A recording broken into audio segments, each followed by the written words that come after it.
In the 1940s, the Taiwan economy crashed. And in the 1940s, the KMT government in China crashed. But in the 1950s, with American help, the KMT government in Taiwan is recovering, and the Taiwan economy is growing again. It's growing under the direction of the KMT government and with a lot of government controls. Now, the new economy that's growing is a very different economy than what we saw before the war. Before the war, Taiwan was a small, open economy. It had huge exports and imports compared to its GDP. It exported lots of rice and sugar to Taiwan or to Japan, and from Japan it got a lot of its manufactured goods. Now Taiwan's largely a closed economy. It's lost the Japanese market, it's lost the mainland Chinese market, and also ideologically it kind of is turning inward. The U.S. is sending Taiwan, aid, and this is imports, capital goods, also raw materials necessary for the Taiwan economy. But this is less than they were getting before the war from Japan. The government is restricting imports. They don't allow private people to import consumer goods, and imports of capital equipment are also very much restricted. The government does most of the exporting, and most of the exports still are rice and sugar, but the rice and sugar being exported is much less compared to the economy than what you saw back in the 1920s and 1930s. Exports by private people are very limited.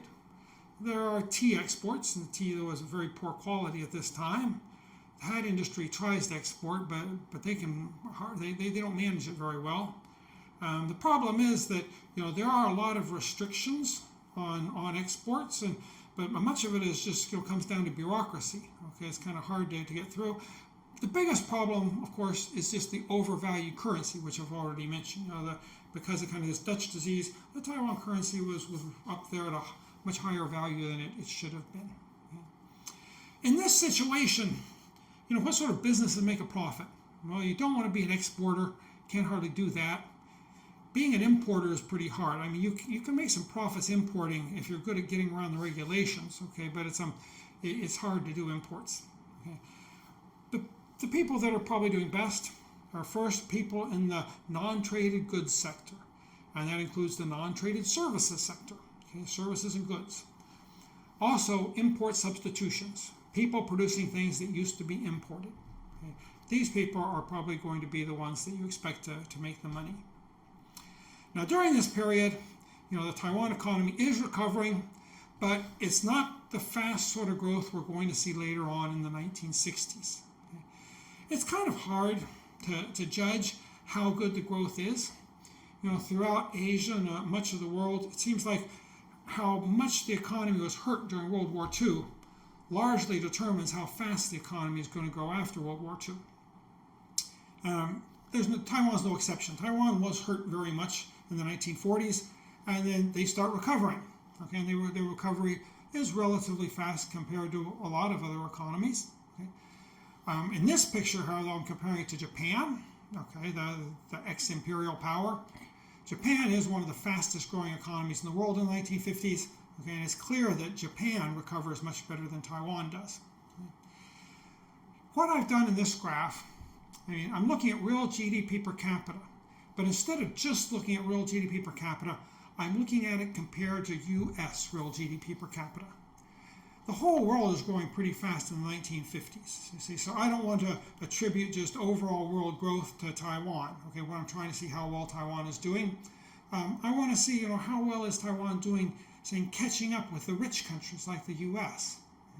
So that's why I want to look at this real GDP per capita relative to the U.S. And the way I do this, I look at the real GDP per capita for Taiwan, Japan, and the U.S. every year. If Taiwan's real GDP per capita is 25% of the U.S., then I put Taiwan at 25. Japan, I've got a solid red line for Japan, a solid green line for Taiwan.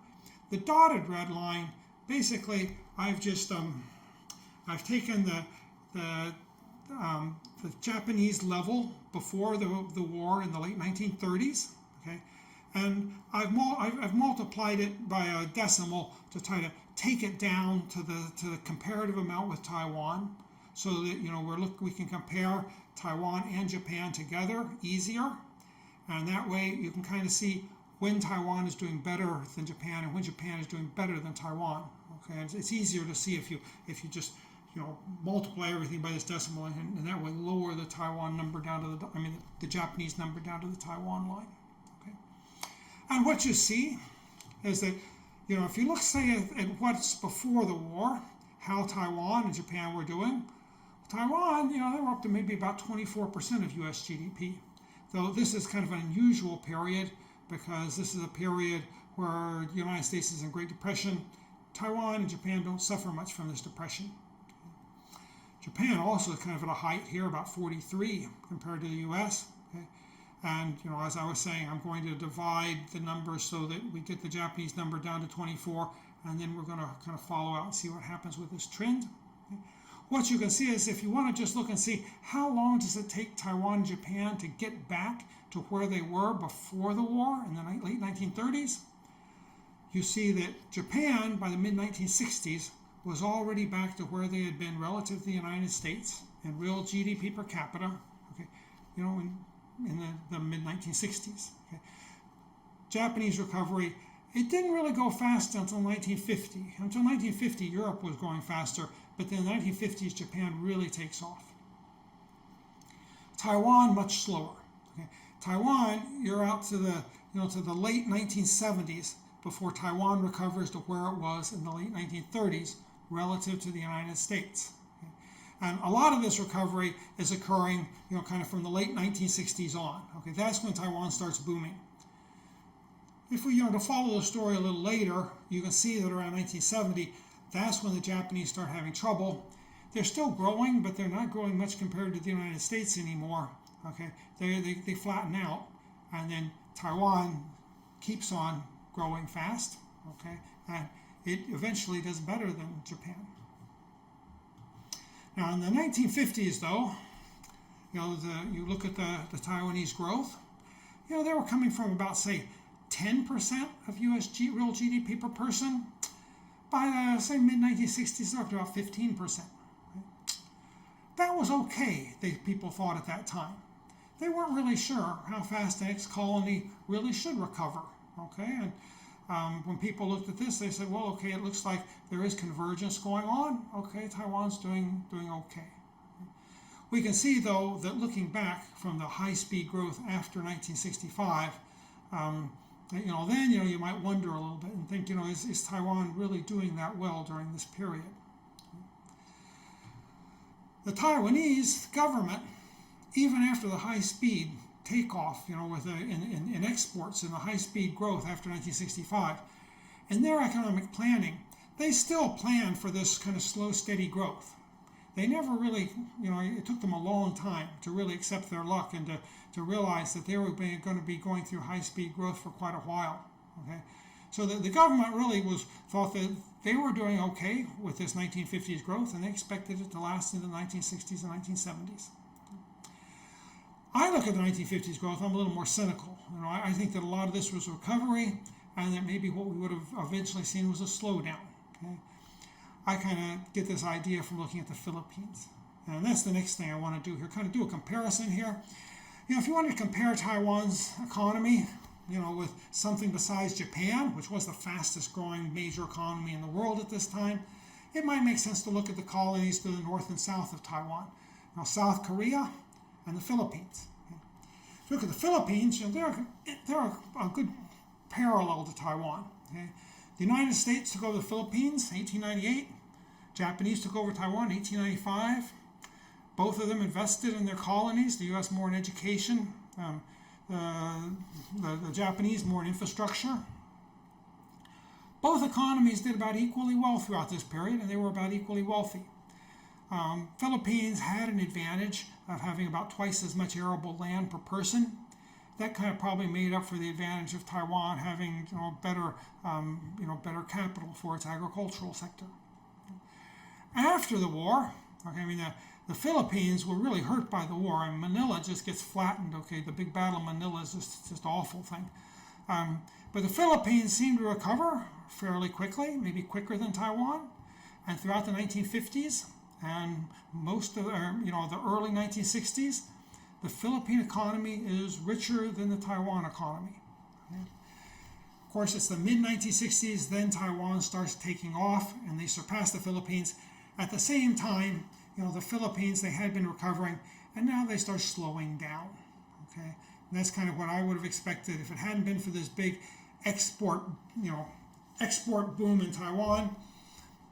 I would expect Taiwan to probably follow the Philippines.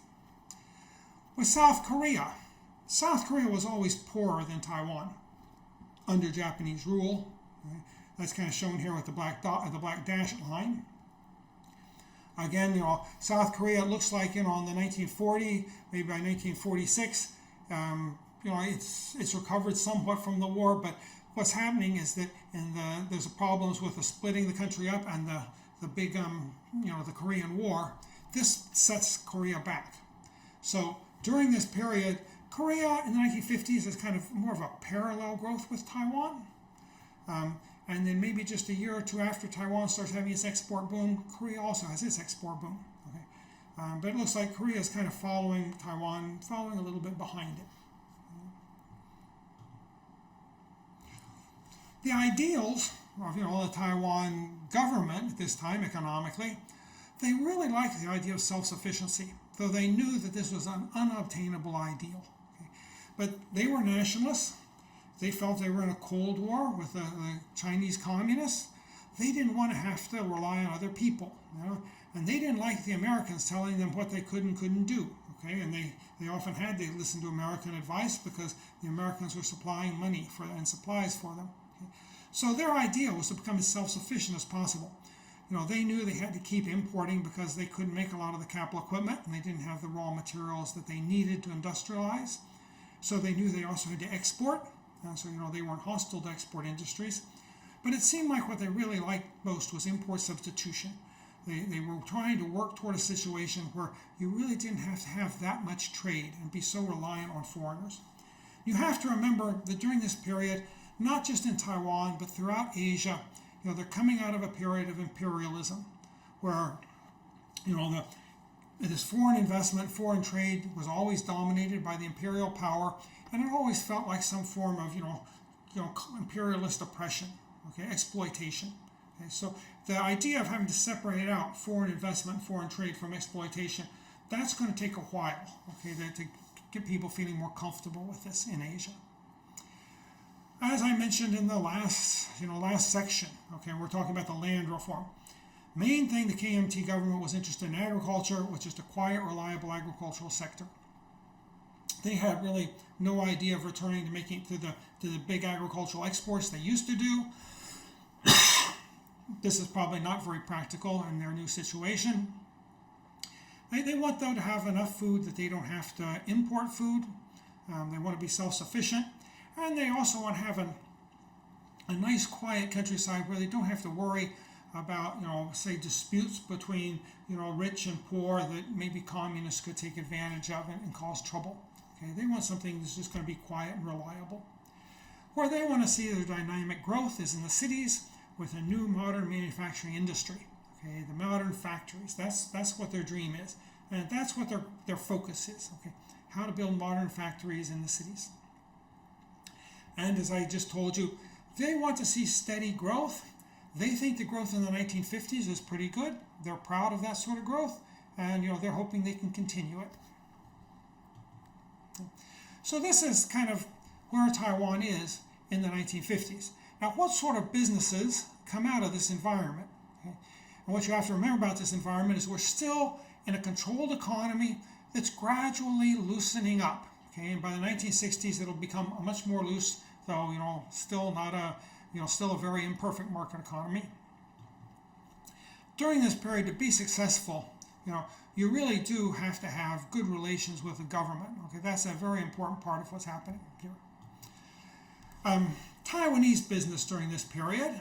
Okay, the main success of the Taiwanese was in the non-traded goods and services. Okay, this was their focus because this had been their focus under the Japanese. Okay, the Japanese had, especially after the 1930s, in the late 1930s, they had taken control of the exports. Okay, imports, were also something that mainly the Japanese had done.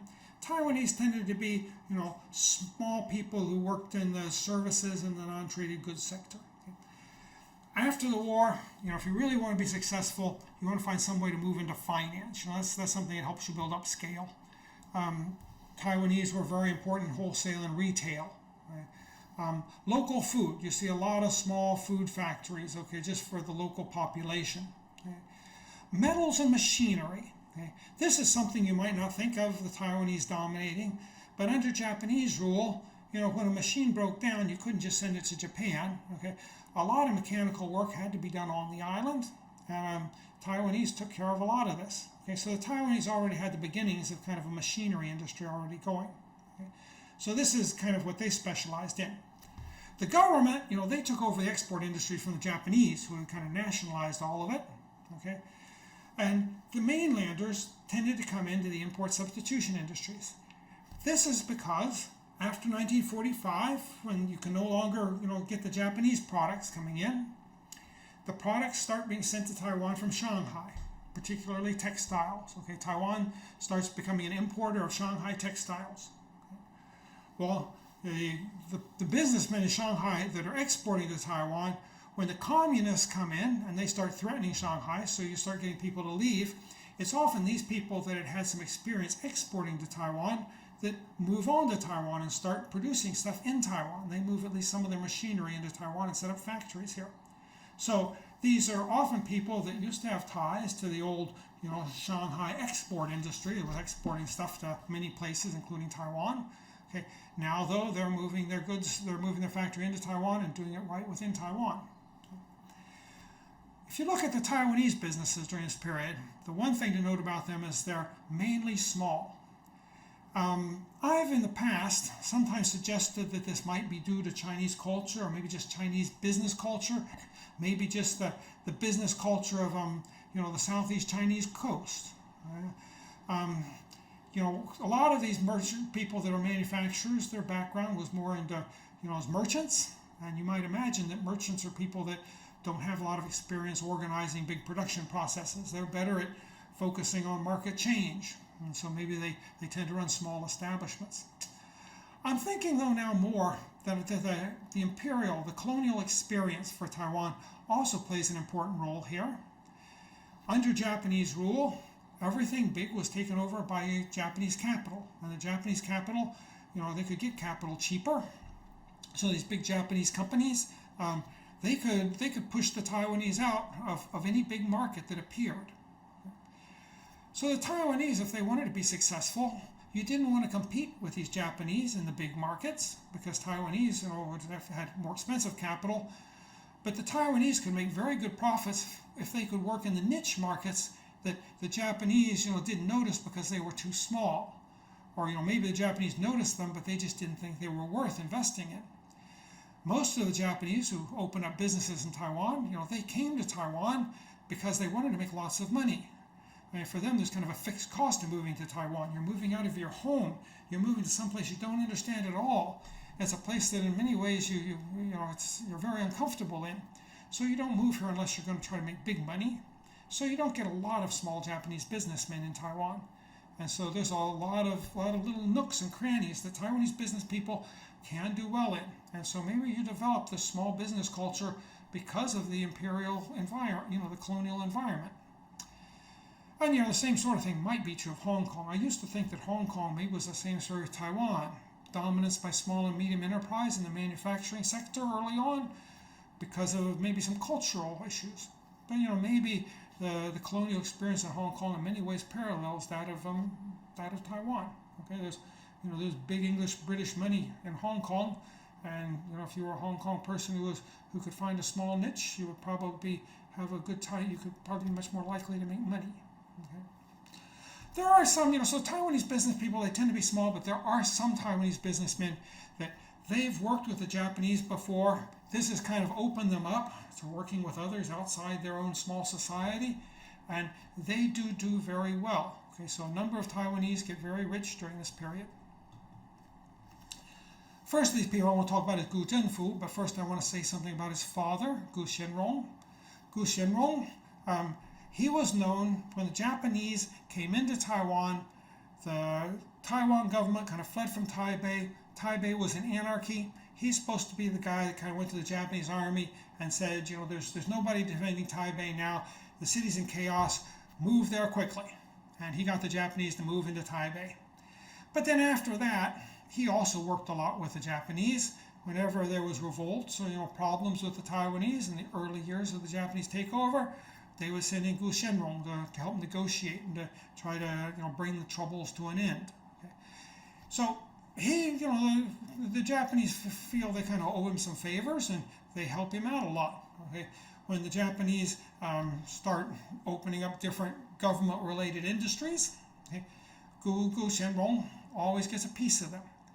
Camphor, camphor becomes a government monopoly. The government is a monopoly buyer, but they still allow some big private businesses to produce the camphor to be sold on to the government at, a good profit. Okay. Well, most of the people who get these licenses will be Japanese, but Gu Xianrong also gets his piece. The salt is the same way. Salt all has to be sold to the government. It's a government monopoly. They're private producers, okay, and Gu Xianrong, he gets his piece of that too. He puts up a sugar mill, okay, and the sugar mill eventually, most of the shares of it are bought by Japanese. That's okay though, they buy it at a good price and he can take the money. He purchases a lot of land and he's big in land development. He also invests in pineapples, okay, and he's one of the producers of Taiwanese pineapples that are exported to Japan. Okay. So he does well under the Japanese. In 1934, he's made a peer, which is kind of like being made a lord in England. You become, in England, you become one of the House of Lords. Okay, in Japan, he was in the peer. He was among the peers. Okay. He was one of only two Taiwanese that ever became peers in Japan. He dies in 1937. Okay, before the wartime. Gu Zhenfu, okay, is the one that kind of takes his place. He's his son. He kind of takes over the family enterprise. Okay. At first, the KMT doesn't trust him at all when they take over.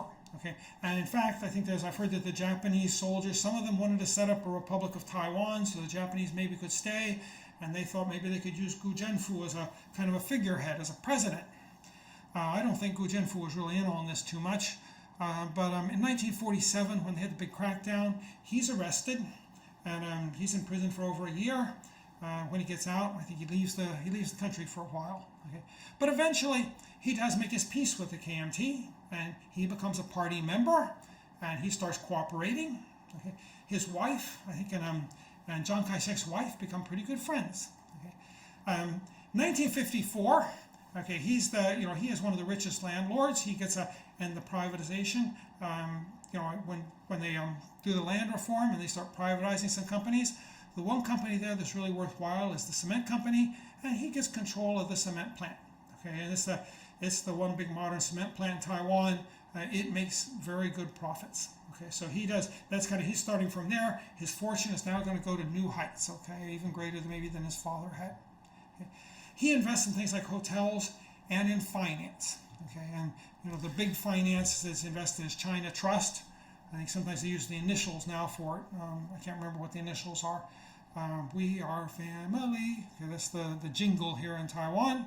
But this is a big conglomerate now, 60,000 employees and $200 billion in assets. Okay, so the Gu family, they're still big business in Taiwan. Their roots go all the way back to the 19th century. Okay, but a big part of their modern growth is tied to Gu Zhenfu and his takeoff in the 1950s. So he's one of the main representatives of the successful Taiwanese business people of this time. Another very successful Taiwanese business person was Taiwan Chun. Okay. Taiwan Chun in the 1930s is a grocer. Okay. He was in kind of the richest district of Taipei, where many of the Japanese lived. It was kind of the business district. He probably made a lot of connections there with Japanese and kind of learned, how their businesses were working. He seems to also learn some stuff about local government. After the war ends, okay, the Japanese leave. he goes into local politics. Okay, and one of the things he does is he manages to gain control of one of the city's credit unions. The national, the national and the provincial governments control the big banks in Taiwan. Okay, so that big finance is all in government hands. But if you can get control of some smaller financial organization and build it up at least to kind of a medium-sized financial organization, that's a good way to make money. Okay, because there's limited competition here. Okay, again, it's kind of the finance is kind of a cartel sort of situation where you have to have a license, and there's not a lot of, it's hard to get new competitors coming in when the profits go up. Okay. So he gains control of this credit union, and he starts expanding it quickly. Okay. He's often said that he expanded it kind of disregarding government regulations, but since he was in the government, that he managed to avoid much scrutiny as far as that's concerned. Okay. And then he works through political connections and manages to get the first, to become the owner of the first insurance company in Taiwan, the first private insurance company. Before the war, there had been insurance companies. There were Japanese insurance companies. But after the war, of course, they're gone. They go back to Japan. Finance is pretty much wiped out in Taiwan because of the hyperinflation. Now, though, the government decides that, we do need insurance companies. We're going to open it up, and this is something private people can invest in. Okay, he gets kind of the first license for this. Okay, and again, it's just on a few licenses, so it's kind of a limited cartel, pretty much guaranteed profits. Okay, so he does well. His family, is still doing well. A lot of the money goes into things like land development. Okay, things like this. The family business is kind of split into two now. Part of it's Cathay Guotai. Okay, the other is Fuban. These are businesses both in the financial and real estate that you kind of can see throughout the island. Another person, a little bit similar, Wu Huoshi. Okay. He was actually the general manager of a Japanese trading firm, which is quite unusual. Okay, there's not many Taiwanese climb to this position, under Japanese rule. I don't really know for sure what was going on here, but I do have a guess that he does this in the late 1930s, kind of as the war is getting started. Usually during wartime, there's a lot of price controls. And if you're a good trader, there's a lot of ways you can do arbitrage, okay, maybe between Taiwan and Japan, and you can make good money this way. Okay? It could be that this type of arbitrage would look, it's kind of too sensitive for a Japanese to do themselves. They might be considered unpatriotic or something, but maybe the Japanese company is willing to stand aside and allow the Taiwanese to do it for them. Okay? That's just kind of my guess, maybe what's happening. But he does very well in this, and he takes the Japanese company to new heights, and he makes a lot of money for himself. After the war, he sets up the Shingong Trading Company. He from this firm, he makes some money. He gets very good at working with politicians, and what he does often is that he doesn't just use his political connections. He often works in partnership with some politician. As far as insurance is concerned, he got one of the early insurance licenses, but he got it in conjunction with an important politician. And then since he was better at managing the firm, the politician was mainly just there for the connections. Eventually, he buys out the politician. The politician can kind of use his connections to do other things, and he becomes just a minority shareholder. Textiles, he manages to get a textile mill during this period and get some good allotments of cotton from the government. Taipei Gas Company, this is the gas they pipe into houses for cooking. Okay, he gets the monopoly for this, and he does it again in conjunction with a politician he works with, and then he kind of takes over managing the firm. Okay, the politician, he's kind of donating his connections to the company to make profits that way. The center of the firm, I think the center of this conglomerate is going to be the Shingong Insurance Firm. Okay. It becomes it remains important in Taiwan today. Okay, Xinguang, they call it Xingong, but Xinguang Sanye. Okay, Xinguang is the real name of it in Chinese. Okay, And again, this is important in finance, and it does a lot of investment in Taiwan real estate and this sort of thing. Two other people I want to talk about that are Taiwanese, a little different than these three people who achieved their success through finance, basically. Two manufacturers who I've already mentioned. Okay, Tang En. Okay, that's the kind of the English name. T.S. Lin. Okay, they used to say in the south Tang En, in the north Da Tong. Okay, Tang En here I said the company is actually in Chinese would be Tang Rong. Okay. Da Tong, it's known for its machinery. Originally, the company used to start out by T.S. Lin's father in construction. Okay, but T.S. Lin, when he gets his degree, he goes in and sets up a machine shop, kind of, in machine and metals. Okay. And that's where really the modern Da Tong gets its start. Okay, it was set up during the war. Okay. Once you get the the import substitution, T.S. Lin moves into this in the machinery. Fans or something that are very important in Taiwan. When you don't have air conditioning, it gets very hot here. Okay, well you couldn't import fans, so he becomes the company that makes most of the fans in Taiwan. Okay, and that makes a lot of money for them. Also rice cookers. That's another thing you couldn't import. Okay, but they had kind of the local market wrapped up for rice cookers. T.S. Lin, okay, he does very well with Da Tong. Okay. Tang En, he's more just in iron and steel. He's not really into machinery. Okay. He's got a big iron and steel mill down in Kaohsiung. Okay, I think he is the biggest employer, biggest manufacturing employer on the island. Okay. These two people, okay, T.S. Lin does very well. Okay. He's often called the father of industry, okay, in Taiwan, because his was the kind of the first big company that started having big factories making these machine goods like fans, okay, and rice cookers. Okay. Tang En, okay, this is Tang Rong in Chinese. Okay, he goes bankrupt, and the company's nationalized. Okay. He does poorly. Okay, they're both very important in the 1950s. Okay, but come around 1960, okay, Tang En's problems start building up. And what happens here? Okay, well, the difference isn't so much in how good they are at managing their businesses or how good they are at running their production lines. The big problem is politics. Okay, Tang En, the Tang Rong Steel Company, he's not adverse to politics, but I guess he's not as good at it. I've read that maybe he he buddied up with the wrong clique. Okay, and that clique kind of fell out of power, and he started having trouble getting any sort of finance. Okay, from the banks. He started having to borrow at very high interest rates on the informal markets, and that finally drove him into bankruptcy. Okay, T.S. Lin. He did much better in politics.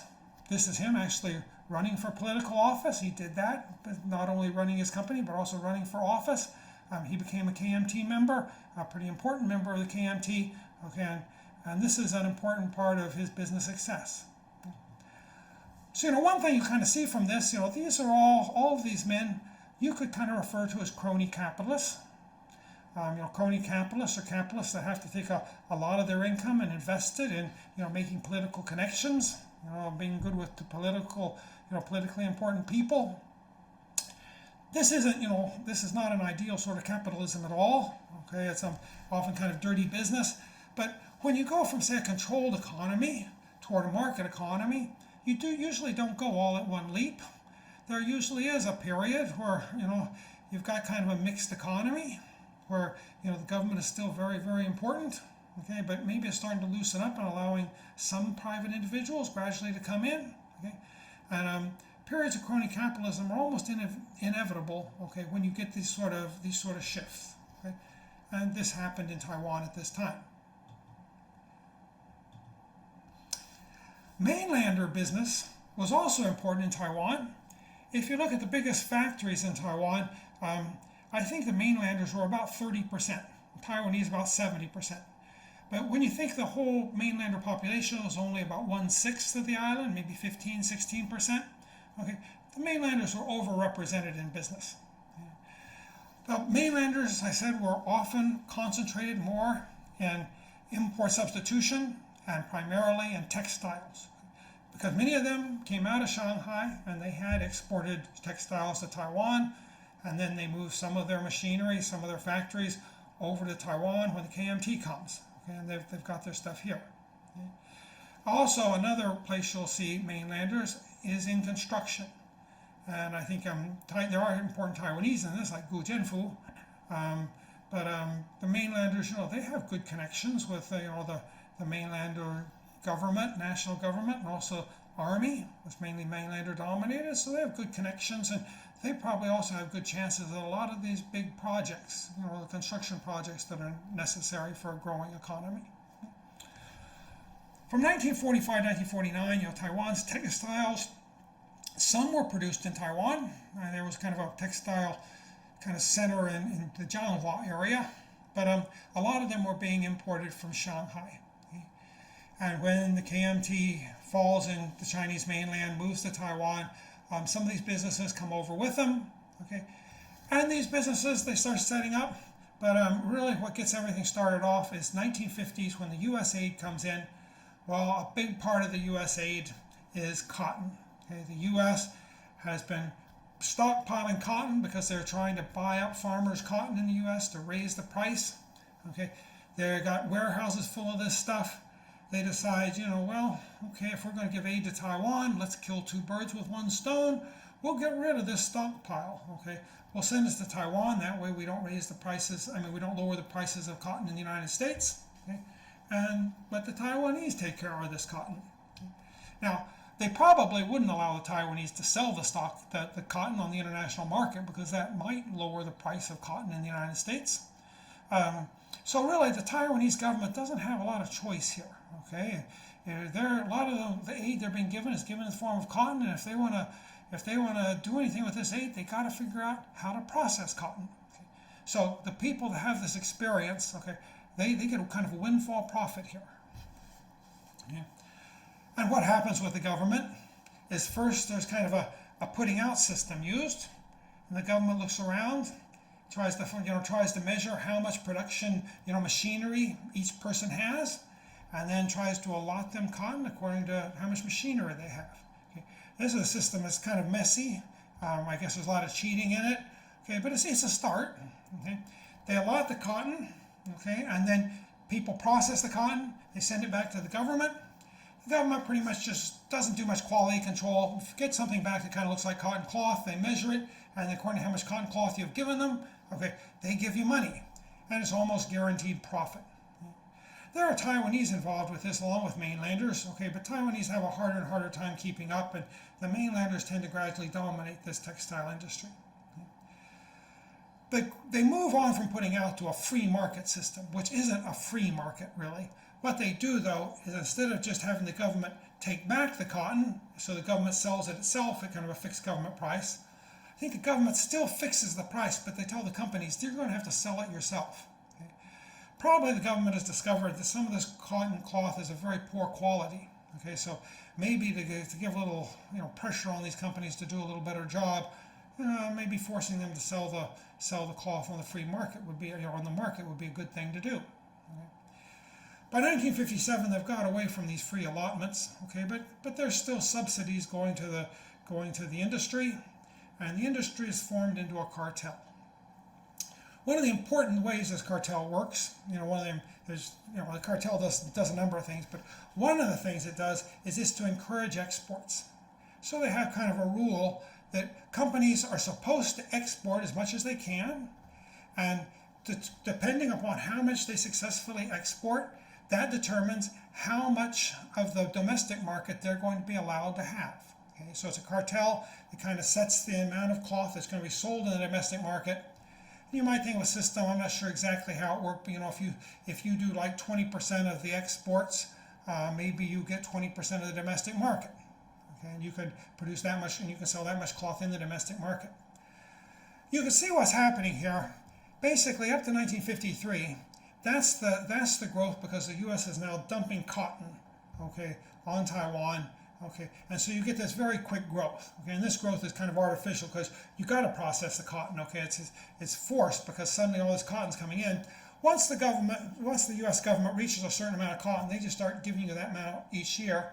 So then you don't get such a quick rise in the textile industry, but you do get a slow rise. In fact, they do start buying some of the cotton, And you can see that total production goes up. Total production is going up because exports are going up. The exports are the orange line at the bottom. Total production is that kind of dark blue line. But you can also see that domestic consumption is going down. Okay, so what's happening is that the domestic market is kind of being squeezed by the cartel so that they can get monopoly profits out of the domestic sector.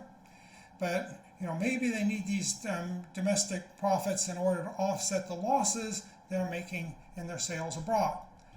When you look at what they're selling abroad, about a third of it's going to the West, and my guess would that's probably reasonable quality cloth.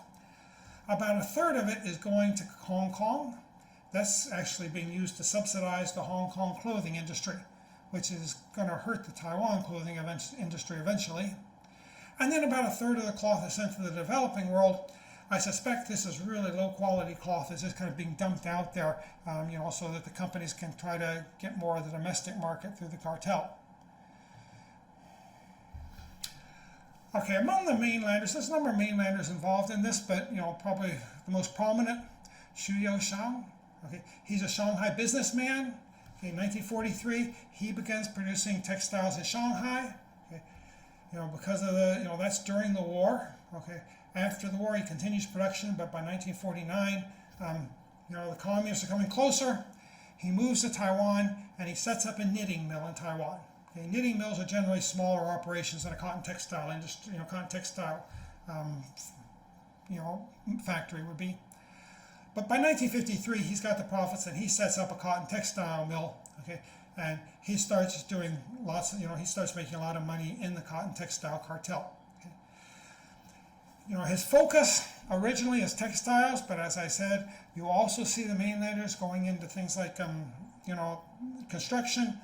1957, the government decides that they don't want to give a complete monopoly to Gu Zhenfu here with his cement firm. They want to start licensing a few other big cement companies. He gets one of the licenses for that, so he also does pretty well in this cement. Well, this is his company becomes a Yuandong company, the Far Eastern Group. Okay. Nowadays, probably people know of it most maybe because of the department stores. Okay, there's a Far Eastern department stores, okay? But it's still a large conglomerate.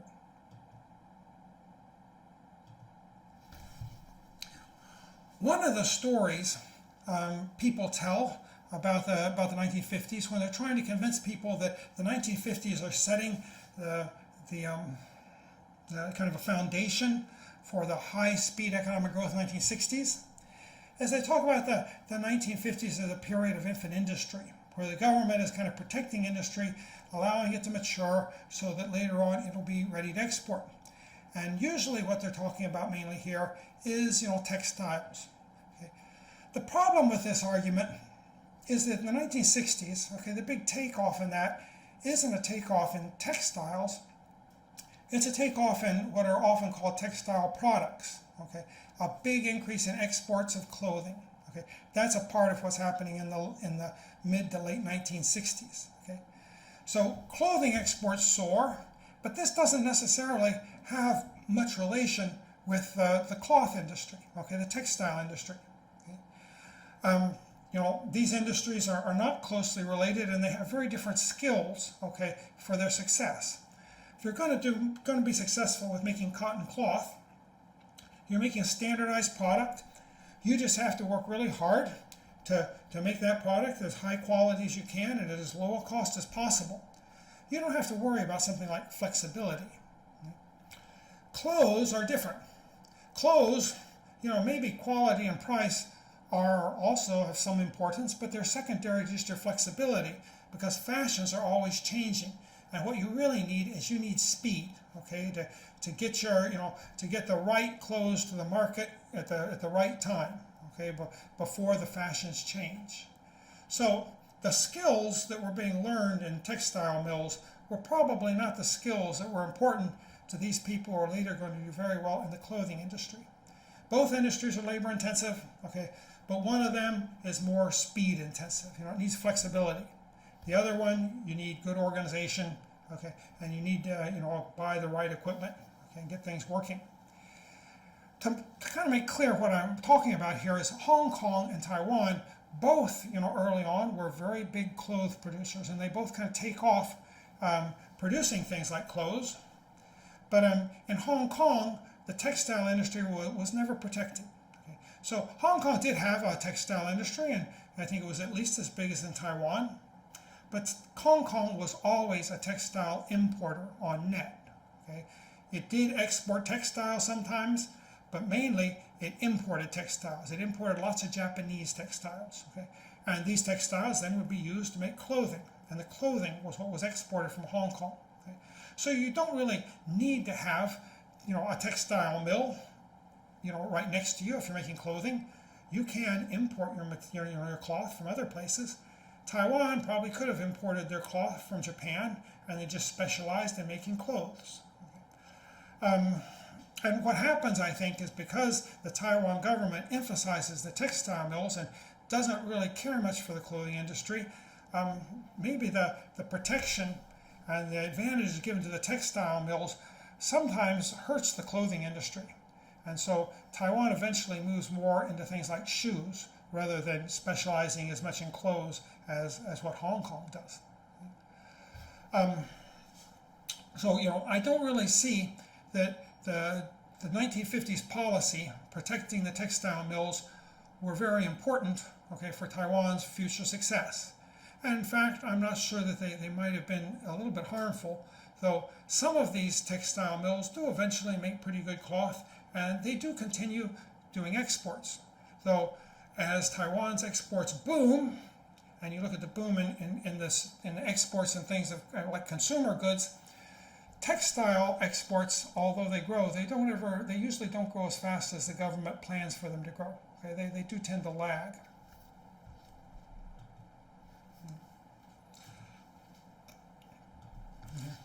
So, during the 1950s, if you want to be a successful businessman, you want to get rich, you got to be a crony capitalist. Okay, that's an important part of your business. Okay, you got to stand good with the government because the government still has lots of controls. They're not trying to do everything themselves now. They've got the controlling heights, but they're opening up more and more to allowing private businessmen underneath to do more and more for them, as long as the businessmen are willing to cooperate with the government. Okay? And this is giving us some growth from maybe about 10% of US GDP per person to about 15%, but not growth that would return Taiwan to the position they were before the war, with say 20 to 25% of the US's real GDP per person.